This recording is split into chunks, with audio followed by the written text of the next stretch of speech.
TNPSC group 4 தேர்வை பொறுத்தளவுக்கு கூற்று காரணம் வந்து அதிகமாக இடம்பெறும். அது மட்டும் இல்லாம இந்த மாதிரி சரியானது அல்லாதது எது, இல்லைன்னா தவறான கூற்றை தேர்ந்தெடுக்க, இந்த மாதிரி கேள்விகள்ல நம்மளால அதிகமான பாயிண்ட்ஸ் வந்து மெமரைஸ் வந்து பண்ண முடியும். ஸோ அதுக்காக தான் இந்த மாதிரி சரியானது அல்லாதது எது அப்படிங்கிற மாதிரி வந்து கொஸ்டின்ஸ் வந்து கேட்குறோம். இதுல வந்து பாத்தீங்க அப்படின்னா கண்டிப்பா ஏதாவது ஒரு பாயிண்ட் இல்லாட்டி 2 பாயிண்ட் வந்து தவறுதலா இருக்கலாம்.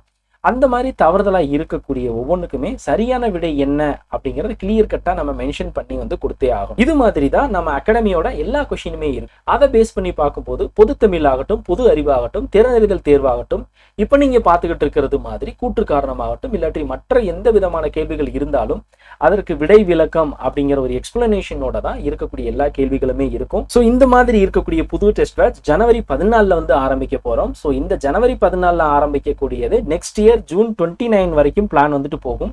கிட்டத்தட்ட 150 நாட்கள் இந்த தேர்வு வந்து நடக்கிற மாதிரி இருக்கும். இதை கணக்கு பண்ணி பார்க்கும்போது பொதுத்தமிழ்ல மட்டும் கிட்டத்தட்ட 50 தேர்வுகள், பொது அறிவு பகுதிகளில் 35 தேர்வுகள், ஒரு 7 திருப்புதல் தேர்வுகள், திறனறிதல் பகுதியை பொறுத்தளவுக்கு 15 தேர்வுகள், 10 நாட்களுக்கு ஒரு முறை திறனறிதல் தேர்வு வந்து நடக்கும். மற்ற தேர்வு எடுத்துக்கிட்டீங்க அப்படின்னா 5 நாட்களுக்கு ஒரு முறை நடக்கிற மாதிரி வந்துட்டு இருக்கும். ஸோ ஃபர்ஸ்ட் சொன்ன மாதிரி இதுக்கான பேட்ச் ஜனவரி 14 தான் ஸ்டார்ட் பண்றோம்.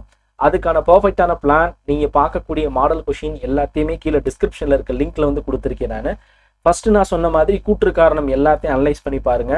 டோட்டலா சிலபஸ் எல்லாமே கம்ப்ளீட்டா கவர் ஆகுதா அப்படிங்கிறதையும் செக் பண்ணி பாருங்க. பார்த்துட்டு உங்களுக்கு கன்வீனியன்ட் இருக்கிற பட்சத்தில் தாராளமா ஜாயின் பண்ணிக்கலாம்.